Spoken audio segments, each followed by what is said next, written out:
చెప్తున్నారు అనేది శ్రద్ధగా విని దాంట్లో మనం మోసపోకుండా చూసుకోవాలి. అట్లనే ఇక్కడ ఏదైతే సామాజిక రుగ్మతల గురించి చూస్తున్నారో ముఖ్యంగా ఈ మన అసలు మానము అంటే మనం మధ్య ఏముంటుందంటే మనం అసలే పూర్ బ్యాక్గ్రౌండ్ నుంచి వచ్చినాం, పేదరికం నుంచి వచ్చినాం. పిల్లల్ని కష్టపడి మీ పిల్లలు ఉంటారు, మనకున్న దాంట్లో చదివిపిస్తున్నాం. ఆ పిల్లల్ని మంచిగా వాళ్ళు చదువుతున్నారా లేడా అనేది ప్రతిరోజు పేరెంట్స్ కూడా అబ్జర్వ్ చేయాలి. ఆ స్కూల్కి పోతున్నారా లేడా, వాళ్ళు ఏం చేస్తారు. వాళ్ళు ఇప్పుడు మాట్లాడుతున్నారు, మొబైల్ ఇస్తున్నారు, వాళ్ళు రాగానే ఏం చేస్తాడు, పబ్జి లేకపోతే ఇన్స్టా, ఫేస్బుక్, ఇంకా వాట్సాప్ ఇలాంటివన్నీ యూజ్ చేస్తూ ఉంటాడు. మీరేముంటాడు, కష్టపడి వ్యవసాయం చేస్తూ ఉంటారు. ఏదైనా అఫెన్స్ అయిందనుకో, ఏం చేస్తున్నా మీ బాబు అంటే నాకేం తెలుసు సార్, నేను పొద్దున్న నుంచి సాయంత్రం వరకు పోయి కష్టపడి వస్తున్నా, మా అబ్బాయి ఏం చేస్తున్నాడో మాకు తెలియదు అంటారు. అవునా? కాబట్టి మీ పిల్లలు ఎవరైతే ఉన్నారో వాళ్ళు ఏం చేస్తున్నారు అనేది మీరు తెలుసుకోవాలి. ఆ మొబైల్ అనేది దేనికి యూజ్ చేయాలంటే ఒక విజ్ఞానానికి సంబంధించి యూజ్ చేసేలాగా చూడాలి. అలాగే ఏదైతే పిల్లలు ఉన్నారో వాళ్ళకి ఇప్పుడు ఏమన్నా గాంజా, సిగరెట్, ఈ డ్రగ్స్ అయితే ఏదైనా గాంజా, సిగరెట్, తర్వాత ఈ తంబాకు, కైని, బ్యాడ్ హ్యాబిట్స్ ఉన్నాయి కదా, తంబాకు, కైని, ఇలాంటివన్నీ కూడా వాళ్ళు ఇప్పుడు చిన్నప్పటి నుంచి సపోజ్ ఫాదర్కి ఉందనుకో, ఆ ఫాదర్ని చూసి పిల్లలు నేర్చుకునే అవకాశం ఉంటుంది. ఫాదరే వాళ్ళ హీరో, అర్థమైందా? అది చేసుకుంటూ ఉంటా అంటే నీ పిల్లలు కూడా అట్లనే తయారవుతారు. అందుకనే మనం బంద్ చేయాలి, వాళ్ళని కూడా అది వాళ్ళ బారిన పడకుండా చూడాలి. అలాగే చదువుకున్న పిల్లలు ఉన్నారనుకో, మీకు ఎడ్యుకేషన్ ఇప్పుడు 10th క్లాస్ పిల్లలు ఉన్నారు, స్కూల్ ఏం చెప్తున్నారు, దానివల్ల వాళ్ళకి తెలుసు దీని తంబాకు తింటే ఏమవుతుంది, మనం థియేటర్ పోయినా ఎక్కడ పోయినా వాళ్ళు ఆల్రెడీ చెప్తా ఉంటారు. దానివల్ల పిల్లలు కూడా వాళ్ళ తల్లిదండ్రులను ఎడ్యుకేషన్ చేయాలి. అలాగే ఇప్పటి గురించి సైబర్ క్రైమ్స్ గురించి చెప్పారు. మనం ఇంతసేపు చెప్పిండు, వాళ్ళ అక్క మీద ఎగ్జాంపుల్ చెప్పారు. సీను చాలా అద్భుతంగా పాట పాడిండు, దానికి ఎగ్జాంపుల్ చెప్పిండు, ఎట్లయితే మోసపోతున్నా అన్ని చెప్పిండు. అయినా సరే నిన్న ఒకనొక సందర్భంలో ఇవాళ చెప్పిన కేసు ఏంటంటే మన సబ్ డివిజన్లో జరిగింది, మన జిల్లాలోనే. మొబైల్ ఫోన్ కొనిచ్చి కొత్త మొబైల్ ఫోన్ వచ్చింది, దానికి మాట్లాడదాం మనం. కొత్త మొబైల్ ఫోన్ వచ్చింది, దానికి 20,000 కావచ్చు. వాడు ఏం చేసిండు, 20,000 మొబైల్ పంపించినాక మొత్తం దానికి సంబంధించి 20,000 పంపించి ఇన్ఫర్మేషన్ మొత్తం లాక్కొని ఆయన 3,80,000 కాల్ చేసి 3,80,000 20,000 సెల్లు పంపించి 3,80,000 పోయినాయి. అర్థమైనా ఒక పోలీస్ స్టేషన్లో కేసు రిపోర్ట్ అయింది నిన్ననే. 3,80,000 పోయినాయి. ఏంటంటే వీళ్ళు ఎక్కడనో వేరే స్టేట్లో ఉండి ఈజీ మనీకి అలవాటు పడి, మీరు కష్టపడి సంపాదించుకున్న ఏంది, మీరు పత్తి అమ్మి లేకపోతే పొలం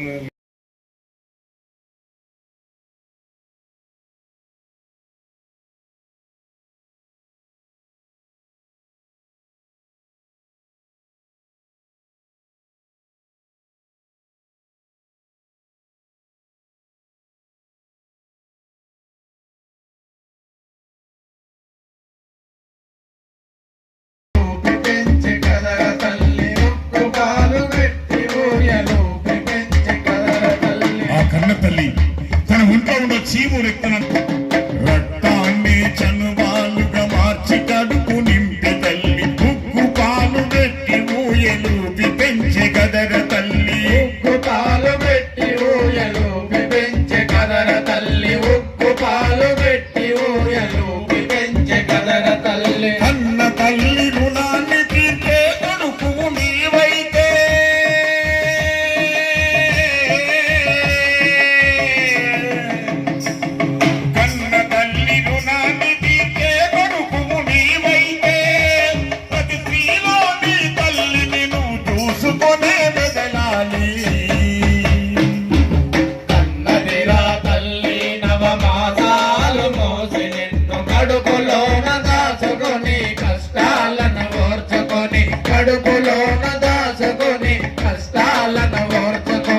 ఎప్పుడైతే కన్నతల్లి గర్భంలో మనం బియ్యమే ముందు నేర్పుతా, ఎదుగుతున్న నీకు ఏలు పట్టి నడక నేర్పుతాడు, ఎదుగుతున్న నీకు ఏలు పట్టి నడక నేర్పుతాడు, ఎదుగుతున్న నీకు ఏలు పట్టి నడక నేర్పుతాడు. ఆటలాడుకుంటూ నీవు అదుపు తప్పి కింద పడితే,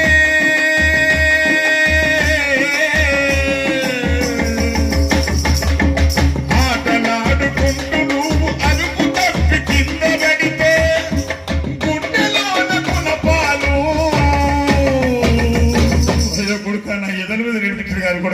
ఆట పాట నడక నువ్వు భూతాన్ని మీద నడుచుకుంటే కింద పడి గాయపడ్డవు నా కొడుకు అని చెప్పి గుండెలో నగున పాలు గుచ్చినంత బాధపడురా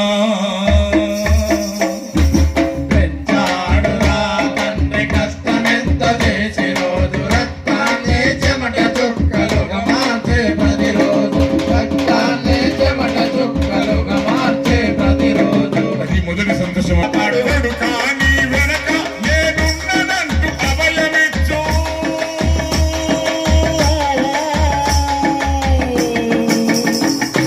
కొడుకా నీ వెనక నేనున్నదంటూ అభయమిచ్చు కండరాళ్ళన్నీ పిండి చేసి ఎంత కష్టమే కూడా సాయంత్రం పోతాడు బండగొట్ట పోతాడు కూలి పోతాడు కైకిలి పోతాడు ప్రతి కష్టం చేసుకుంటా బండరాళ్ళన్నీ పిండి చేసి కొడుకు చదువు కొరకే కష్టపడురా పెంచాడురా తండ్రి కష్టమెంత చేసి రోజు రక్తాన్ని చెమట చుక్కలుగా మార్చే ప్రతిరోజు రక్తాన్ని చెమట చుక్కలుగా మార్చే ప్రతిరోజు రక్తాన్ని చెమట చుక్కలుగా మార్చి ప్రతిరోజు రక్తాన్ని చెమట చుక్కలుగా మార్చే ప్రతిరోజు దేవుళ్ళ చరిత్రలున్నాయి గొప్ప గొప్ప వాళ్ళ చరిత్రలున్నాయి కానీ ఆ చరిత్రలన్నీ మన పుస్తకాలలో చదవచ్చు పెద్ద మనుషులు చెప్తే అయినచ్చు కానీ కన్న తల్లి తండ్రి చరిత్ర ఎక్కడ ఉండదనా ఎవరు చెప్పడానికి కూడా